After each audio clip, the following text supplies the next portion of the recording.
Hi there, my name is Leif Gregerson and I'd like to share with you some of my poetry. Yesterday was September 11th and I sat down and I really wanted to write something that would express how I felt about that day and the day 13 years ago when I saw the planes hit the two towers. I titled the poem 9/11.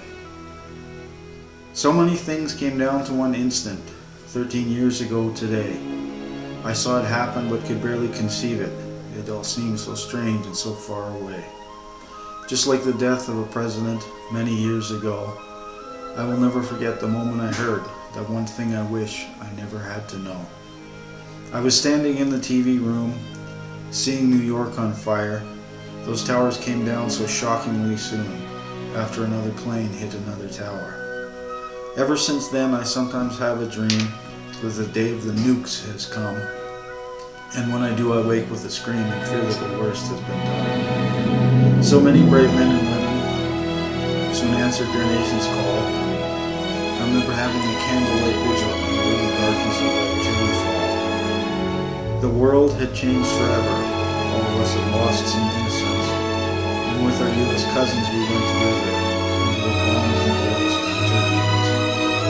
So many friends from my childhood were thrown into the cauldron of war.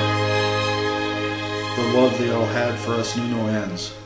Some of them had seen battle before. I wish that I could have gone with them. It hurts me that I could not. They did what they had to in that far-off land. Our freedom and safety was bought.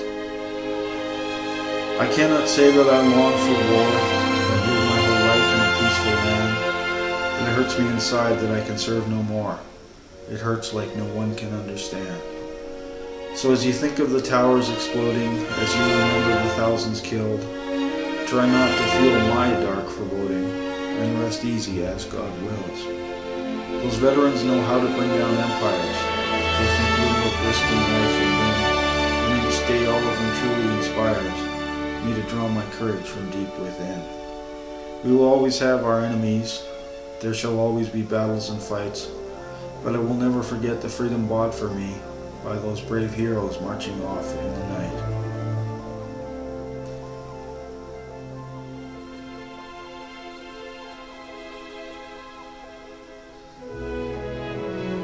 Here's another poem I wrote called A Poem Upon the First Report of Snowfall, which came about a week ago, and as I mentioned, it's early September.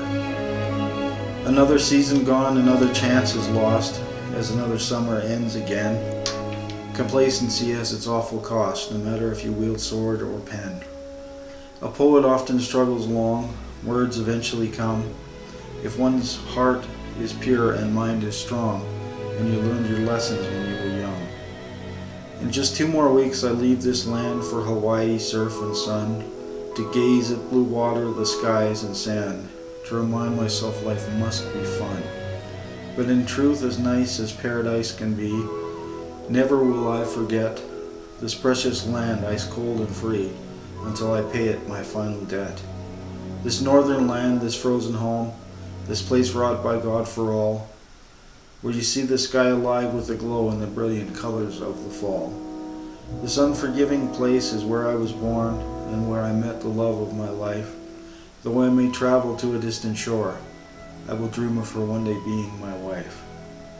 Summertime may end for her and for you, but as I venture far and wide, I will keep one eye open for a love that's new to carry me upon love's swift tide.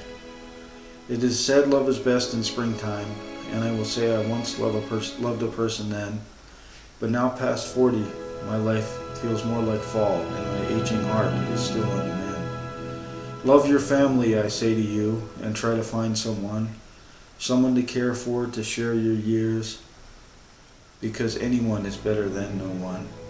Don't pass away embalmed in tears. Don't give up on the hope of a life of happiness and fun. It can come to you, it can be real. New love is a life newly begun.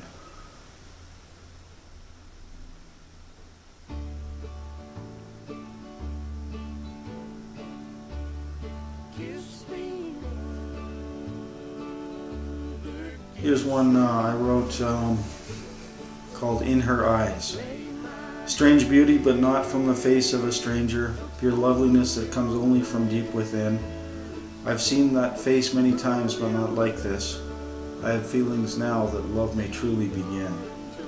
When I first laid eyes on that face, I was blinded by a shallow loveliness that eclipsed the love I now feel, for the girl was not comfortable with her beauty, which made my feelings for her so much more real. I see this new girl as a lover, companion. I now see her as best friend and soulmate.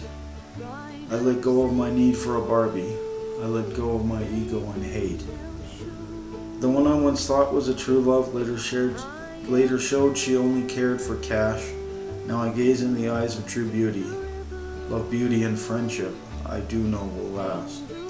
She makes the most simple things so fun, playing checkers or walking barefoot on grass.